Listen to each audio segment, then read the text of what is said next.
James, I love the clip of James O'Brien with his head in his hands. Yeah, most days. Yeah. It kind of typifies his show, doesn't it? It does.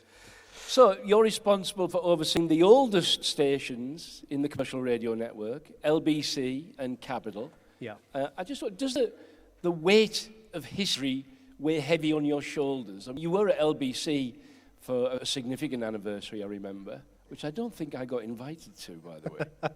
'Cause I was PD at LBC as well. There's in always the the 90s. 50th, John. Yeah, of course it does. I mean, it's a huge responsibility. But in its 50th year, we've got LBC and we've got Capital. Of course, that plays heavily. And you also have the two newest stations in the commercial radio network as well, which you've just launched, Capital Chill and Radio X Classic Rock. So you're obviously starting to expand the portfolio digitally now. What's that all about? Obviously, you can't have any more FM frequencies. DAB spectrum is very limited as well now, because we've crammed as many stations onto DAB as possible. So is this all about the global player? It is. I mean, it's why we've been investing heavily in global player for a number of years now, and it has had extraordinary growth. We've got millions and millions of monthly active users. And the whole thing with global player is to make sure that we are there for everybody's mood, everybody's moment, these digital channels are helping us to grow that. We were at the Guardian Media Group together, and we had 14 licenses in those days, and I was the group program director, and I remember juggling 14 stations. You now have so many more. How do you do that? How do you keep across so many brands? Well, it can be full throttle, but look, I mean, it is a great job, and it doesn't really feel like a job, but the truth is, I've got an amazing team. And I like to, how would I describe it, sort of keep a sort of steady hand on the tiller. But I'm so blessed because we've got some of the greatest people in the business. And they are the ones who make all of our brands, all of our channels sparkle. They're the ones, with the skills and the talent and the dedication. But it is a real team effort at Global. I should mention our brilliant founder, Ashley, who loves radio, and he is a real force, and I love working with him. It's a really strong partnership, and he is so engaged and he's so passionate, and he's across everything, and I do think that is what makes the difference at Global, actually, and it allows us to go from sort of 0 to 100 just like that. I'm really lucky with the team I've got around me. And I know you have about a 2-hour drive from home to work every day, where you're obviously listening across all the brands. Do you ever phone any of the PDs up on your journey into London? Yeah, I do, and I'm sure they're grateful for me happening to just catch that particular moment. I've got this unique ability, really, to be tuned in when things are going wrong. The drive to work is definitely a chance to do that. Yeah, that'd be a great call to get at 7:30 in the morning from the group program director. There's a problem. Let's talk a little bit about you now before we go back to more pressing issues, because your story is quite unique, really. You didn't go to university. You started. Don't tell anybody. Well, you did go to university. You started at the age of 16 as a journalist. So I think it'd be fair to say that you were a news junkie, but you chose radio. So tell us about that. How did all that happen? Well, you know the answer to this question. Yes. Because you gave me my first job when I was 16. Nobody else would give me a job. And I'm massively grateful for that. Again, I think I was really lucky because there was always a strong sense of what I wanted to do. I loved radio. You mentioned Radio Tees. I was brought up on Radio Tees. I just loved everything about it. And there was never really a consideration that I wouldn't, somehow be in or around radio. And I did a lot of student radio. I applied for a load of work experience placements. And what I tried to do was just, ask a lot of questions, say yes to everything, and just generally, at the age of 16, try to make myself, put myself in a position that if a job came up, people knew I could do it. And so, at the age of 16, you offered me my first full-time job, and it was as a very rookie reporter working at Century Radio in the northeast of England. And I was 16, and my mum thought I was going to college every day doing my A-levels, when in fact I was... I think I was vox-popping the great people of Middlesbrough. So when the contract came through, I had to come clean with my mum. And thankfully, she was enormously supportive and just said, go for it, which I did. But I was 16, I couldn't drive. So I would go to stories on the bus. I would get the train. I would pay for a taxi out of my own money. I didn't have much money. To make sure I was at those stories on time, because I was just so desperate to keep that job. And this was in the mid-90s in the UK. There was a general election, if you remember, at the time that was coming up, which Labour went on to win in a landslide. And the northeast of England was a really key battleground for votes. The area was just dripping in politicians who, desperate to be interviewed, all wanted a share of the mic. And one of the politicians that I interviewed was Tony Blair, just a couple of days before he went on to become the Prime Minister. At 16? At 16. I was 16, so I couldn't drive. But, I was sort of, I'd have been the most impartial of journalists then, because I couldn't drive, but also I couldn't vote. And how did that interview go? I've no idea. Did you not keep it? I don't know what happened with it. It's probably on a. I think we were into mid-discs at that time somewhere. I'm not sure it was my finest of work. But as a news junkie, you specifically chose radio as the path for your career. Yeah. Why was that? Why was radio attractive to you? I just fell in love with it from a very, very early age. I was brought up in a sort of family of musicians, so music was always a big part of our lives. But I loved radio, and I used to listen to the radio morning, noon, and night. And I think it was probably the late night talk shows that really got me into it. I remember listening to Radio Air, which I could get where we were in Middlesbrough, a few, sort of 40, 50 miles away. And listening to a presenter called James Whale, who I went on to work with at LBC. And I can still remember the stories that he used to tell. I can still remember him, talking about moving to Yorkshire, living Harrogate, the children, the dogs. And, those stories really resonated and really got into my life. And I thought, I just loved the characters that were around, particular late night radio. I love how you just threw in that you came from a family of musicians. And perhaps you'd like to expand just a little bit on one of the musicians in your family. My sister, Chris Rea. He was, this big character in the 80s, and my dad was one of his drummers. And so, I grew up in and around all of that. So were you never tempted to go that way, into rock and roll? Never. No? Never. No. After Chris had such a great career? No, it was always radio. We just loved it. So we worked together at the beginning. You went to the BBC for a while as well. Tell us about your experience at the BBC. I went to the BBC a while. I never felt as though I was a proper BBC person. I always felt as though I was passing through. Was that your experience? Pretty much, yeah. It was a very brief experience of the BBC. And look, I think the BBC produces some great stuff.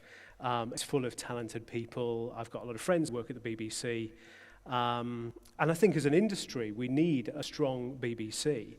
But at that particular time, in the mid-noughties, it just wasn't for me. I was a reporter at BBC Radio 1, working on Newsbeat, the news show. And actually, that was something that I always, it was a dream job. I always wanted to get there because I really admired its sort of creative storytelling and journalism. But the culture, you mentioned culture, culture that I was used to in commercial radio was mostly very quick and very fast. And at the BBC, you would have sort of long, anguished editorial meetings about decisions, which to me, weren't that complicated and just required a bit of common sense. Lots of stuff at that time had to be referred up for approval. So when you're running the news desk, stories would develop, they would move on, or simply they'd have disappeared before you had an answer. And for me, journalism is about breaking stories. It's about, perhaps ruffling a few feathers, but definitely having some fun and enjoying it along the way. And I think I really missed the creative freedom that I had in commercial radio. The other thing was I was a terrible reporter. I really was. So that might have been it was me, not the BBC. I remember all sorts of howlers, but including, I was on a story outside Madonna's house with the world's press. She'd just adopted a son, and we were all camped outside the house. And I've just got this vision of the Newsbeat car, the Radio 1 car that I was in, being impounded outside Madonna's house and being issued with a £200 fine right in front of the world's media. So I got my coat shortly after that. Right. So you didn't stay long. Then you came back to the Guardian Media Group. I have to say, all the time you were at Radio 1, I was ringing you and saying, oh, you don't belong there. You should be back with us. And we elevated you. You became our group news editor as the group had grown. And I think that's when your managerial skills really came into play. But the transition from news management into general programming management was when you came to Global and you started at LBC. Tell us about that. Well, moving from GMG to Global was a really big moment for me because, as you said, I'd spent a lot of my time at GMG and worked on all sorts of things as well as in the newsroom. I, spent quite a bit of time writing radio licenses and things like that, and obviously met a load of great people who became amazing friends.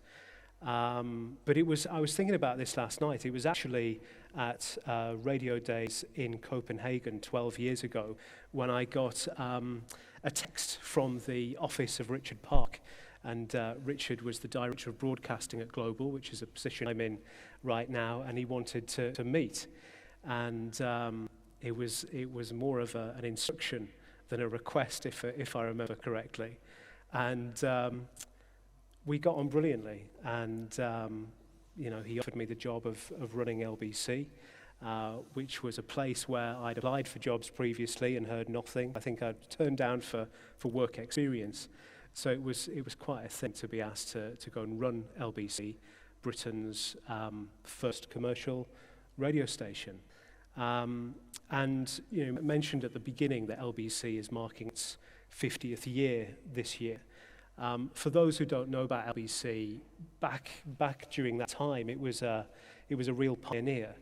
It really set some new ground in the UK. It introduced things like the phone-in to Britain, rolling news coverage to Britain. If you listen to it, it was a place where the politicians would be held to account. And it gave the BBC a real run for its money. The BBC had a monopoly up until that point. But there was a sense, I think, as the years went on, and before we sort of got close to it, that it had lost a bit of its edge. And I remember listening to phone-ins that did ask the big question, like, what's your favourite biscuit? Or what colour is your front door? So when Global got hold of LBC, we wanted to, sort of get back to the core really give it a clear identity. When you tune in, what do you get? And we didn't just want to follow the news agenda, we really wanted to set the news agenda. So I was really excited to be able to sort of get on with that, and that was the mission. And perhaps, if we talk a little bit about LBC, there were 3 or 4 things that we did to this talk station, which the first one was around the presenters. You mentioned James O'Brien. We really encouraged presenters to have an opinion, to pick an issue, throw it hard against the wall, and say what they thought about it, and say why they thought about it, and to tell us more about their lives that sort of led to that viewpoint. The second thing was to really elevate the callers at LBC. The callers, I've said it before, that the callers on LBC are the hit records. They're the real special thing about LBC. And if you listen to LBC's audience, they are so ahead of the game. It's why on LBC, if you listen to the callers, Brexit wasn't a surprise. It wasn't a shock when Donald Trump became the president of the United States. So the callers are a really, really important ingredient, and they were center stage. The next thing is we really ramped up the visualization of radio. So our radio studios essentially became TV sets, and that allowed us to turn clips around very, very quickly, get them out there, and that created a lot of social media momentum, and got us right into the heart of the debate and the discussion. And then when all of that came together, we put LBC national on DAB across the UK, and we went from London's biggest conversation to leading Britain's conversation, and sort of ably assisted by Brexit, Donald Trump, and the general implosion of British politics. LBC got back on the agenda, and I think it is a real force now. I think when Global bought LBC, it was on about 600,000-700,000 listeners, and the mission was to get it to 1 million, and it's now on 3.5 million. So really proud of what's been achieved there. And I think, commercial radio, and I think the most important thing is it makes a profit now. It does. I was there in the 90s, and it never made a profit. Yeah, no, it's a commercial success story. You guys got hold of it. Mm.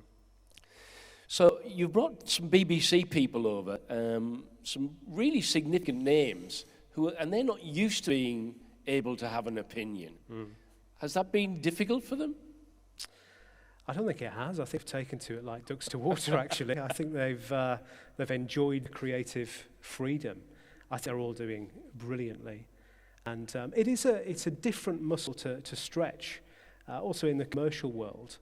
But I think they're all extremely natural at it. And they're very hungry and ambitious, so they're all fitting in very well at Global. But the great thing that they're doing is they're bringing in new audiences to Global. And these are some of these audiences we just haven't been able to attract before. And our channels are now real credible alternatives up against the BBC. So bringing you in to run LBC, I get that. You're a news guy. It's a rolling news format. It's news talk. That works. Then you got hold of Heart. You became the group program director of all the Heart stations.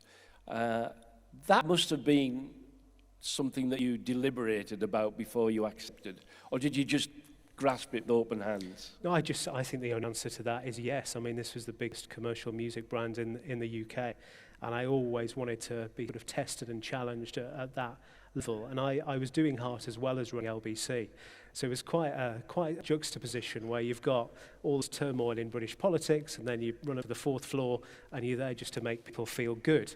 But it was, Heart is a complete jewel in Global's crown. But there was a sense that it could also do better. And so we made Heart a little hotter, a little brighter. We put a bit more edge into the output. We rolled out a breakfast show right across the UK with Jamie Theakston and Amanda Holden, and that show is really going gangbusters now. I think Amanda in particular, who is a Britain's Got Talent judge in the UK, an amazing radio presenter. It is all out there. She's such a fantastic storyteller. It's a great partnership with Jamie. And then you said we extended the Heart family, so we added things like Heart Dance and some Heart Decade stations, and now Heart is the biggest, most powerful music brand commercially in the UK, now on just shy of 11 million listeners.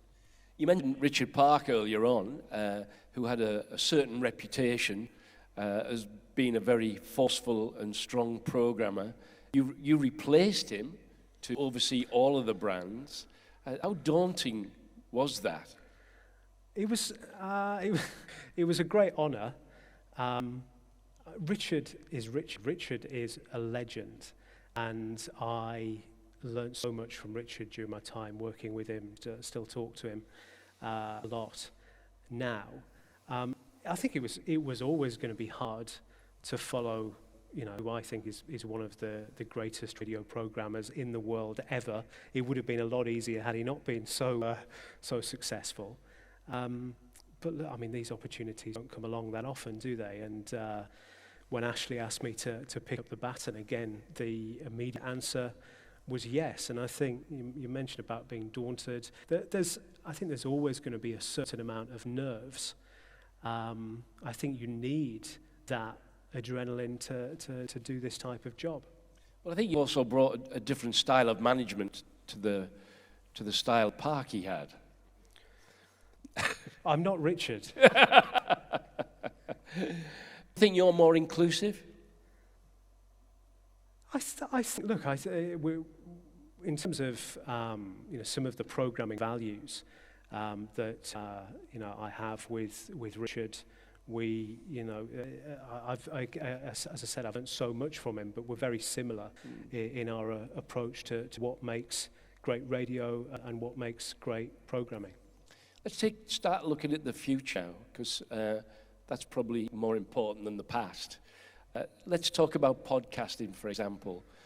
You've made some big inroads. The news agents, which there's going to be a session here tomorrow about. You've signed some heavyweight names. I dare say they've cost quite a bit of money. You haven't put them on the air. They're just a podcast. Why was that? Well, yeah, as you mentioned, some of the former BBC presenters that we've hired, Emily Maitlis, John Sokol, Lewis Goodall joined us last year, and we launched the news agents in the autumn. And I mean, it has just gone off like a rocket. The guys, I think tomorrow will get into a lot of the detail and put a bit more colour on that. But I mean, in terms of audience, it is, again, going brilliantly, but it's also a massive commercial success story as well, in a news category, which is sometimes, as you mentioned earlier, difficult to achieve. But I think it's a good example of what Global as a team can do, because we've got the high impact talent, we've got amazing production teams, we've got DAX, which is our digital programmatic ad platform, so we've got a great sales vehicle, and we can also market the life out of these podcasts and these brands, because we're the leading outdoor business in the UK as well. So we can put these podcasts up on billboards right around the country that sort of generate the fame and the impact that they need to succeed. And I don't think there's any other company in the UK that can do that other than Global. In terms of the strategy is to be where audiences are. So yeah, we're going to be doing more podcasting. But I mean, podcasting has been around for a long time. I remember 20 odd years ago, dabbling in it. And podcasts have found this new lease of life during the pandemic and through lockdown, and that has led to a real sort of frenzy in the market and a real race for content. I think the exciting thing is the new audiences it is bringing into audio, and as a programmer, it's given me and my teams a real lift. It's a real sort of creatively exciting area. So yeah, I think podcasting is a really big part of this audio landscape. Not forgetting that live radio is still the driving force. You said it's been around for a long time, podcasting. It's not a new thing. But there does seem to be a bit of a podcast gold rush at the moment for some reason. Have you found that? Have people been coming to you and asking for crazy amounts of money? I think some of the deals that have been done have been, pretty eye-watering. And I think, so those need to just calm down, and that just needs to be tempered. But yeah, as I said, massive race for content. I think one of the things, though, that Global can do, unlike a lot of the other publishers, is what I said, is we can also market these podcasts across our portfolio of radio stations, and it's a great thing to align with, but also through our outdoor business. Smart speakers as well. Again, been around for a while now, but all of a sudden there seems to be a lot of attention in the audio industry about smart speakers, and you rarely go into a home now where there isn't a smart speaker, and more importantly, multiple smart speakers as well. So how do you make sure you're getting onto to smart speakers? Well, yeah, I never thought they would place the traditional radio in my own home, but because of the accessibility they have, they're in the everybody's bedroom, or in the kitchen, in the living room, everywhere. As you said, radio is increasingly being accessed online through smart speakers, but also through connected devices, through a connected car. But in terms of the ground rules that are in place at the minute, there's nothing really to protect radio's position or prominence online. So you've got this situation where the tech platforms, the tech giants, are in a quite powerful position as sort of gatekeepers in all of this. I think what is really important and is really crucial, and we need this pretty urgently, is some legislation to make sure that radio's future online is secured and protected. AI is going to be a big thing at Radiodays this year. There's several sessions going to be dealing with it. How's Global looking at AI? Yeah, I seem to be served with breathless headlines about AI non-stop, or maybe it's just my sort of paranoid algorithm. I think we all use AI. We use AI in a lot of our commercial teams. We mentioned DAX, global player. In terms of AI voices, I think some of the initial ones were pretty ropey. But there's no question they're getting better and better and better, and there will be more finesse. I think in terms of AI DJs, I still feel that the power of radio lies in strength to be so personal and so emotional. It is a friend. It can make you laugh. It can make you cry, and I don't think that can be replaced by a robot. It's a combination of two things to me. It's like exciting and frightening as well, because there is this feeling that it could replace humans. Do you not feel that? I think no, I don't. I said it about the computer, didn't I? And we're all still here. I said, look, it is. There are some great strengths and great virtues of AI, but there is one fact, and it's not human. So, looking back, by the way, congratulations. You've just had a fantastic set of radar results, our audience result in the UK, record audience figures for Global. But looking back, what would be your highlight of your career from the age of 16? Well, I think I was very lucky to get a job when I was 16. And I think getting into the business is a real challenge, actually, for all of us. But I think in terms of the sort of professional highlights, I think LBC has got to be up there. As I said, I remember a time when, before Global, no one would care if LBC was on fire. It did literally almost disappear from the radio dial. And I really think LBC now is on fire in a good way, in an energetic way.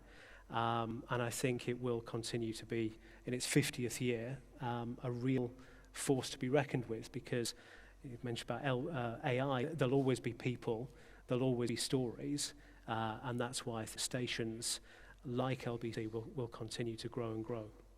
And a big year for Capital as well, we shouldn't forget that, because Capital came along just a few weeks after LBC, back in '73. So a little bit more difficult, though, to celebrate a 50th anniversary a top 40 radio station, isn't it? So will we hear anything on the air about it? It is. I think it is difficult to find the sort of right level of celebration. But, you know, across LBC and Capital, as global, we're just so proud to have the UK's first 2 commercial radio stations in the house, in the family, both of them, you know, still delivering for audiences. The one thing we haven't mentioned, the Jingle Bell Ball and the Summertime Ball. And we still quite, talk quite regularly. And most times when we're on the phone, you're tearing your hair out about some artist or someone who's going to be on the Summertime Ball. How significant have those 2 events become to global now? They're massive. I mean, we have the Summertime Ball at Wembley, and you've got 80,000 people in Wembley Stadium. And we need to put on a show. And sort of coming out of COVID, we've secured Harry Styles, Ed Sheeran last year, the Jingle Bell Ball, we had Coldplay, Bieber. You know, we were so, it was so fantastic to be able to secure those names. But it's a really important part of what we do, because it's such a powerful way to engage an audience and make sure that stations like Capital are in people's hearts. I think the problem is that you do a great job one year and you're going to top it next year. So, how do you keep topping it every year? It is, it's a constant. It's, as soon as you've finished one ball, you've got to move on to the next, and we're sort of forward planning all of the time. But yeah, I mean, it is still an iconic event, and artists want to be part of it. So looking back, if you were a 16-year-old now, and that young news junkie who just wanted to get into radio, do you think that would be possible now? I'm going through it with my own son at the minute. He wants to do journalism, and not that he's asked for my advice. He is actually going to go to university because he feels that is the route for him, and he's going to do podcasting. But as I said earlier, I think getting into the business is a real challenge for all of us in the industry. And it's one of the reasons that we set up the Global Academy, which is a school in West London that specialises in broadcasting, in media, in technology. And every year we take a group of apprentices from the Global Academy, and they work right across global, right across the business. And they have been complete rock stars. They are so enthusiastic, they're so passionate, and they bring a new level of energy into global. And they're fantastic for insight as well. We need a new generation of people to not just listen to the radio, but be part of this fantastic industry. And they've been real game changers for us. I'm just reminded, actually, one of them, D'Angelo, a few months ago, he was one of our very first Global Academy students. And I could see a lot in him, in terms of how I felt, when I was 16. And he's just become a presenter on one of Global's stations. He's now a presenter on Capital Extra, and is marking, some great radar figures. And it's things like that keep us excited, make us proud, and bring a lot of joy. I think what we need is global academies all over the country, though, don't we? If you'd been that 16-year-old in Middlesbrough, you probably wouldn't have got down to the south of England, would you? Probably not. And I think that's, as an industry, we need to make sure that pipeline is in place. Yeah. Well, we've run out of time. Bang on. We never lose it. Ladies and gentlemen, James Rea.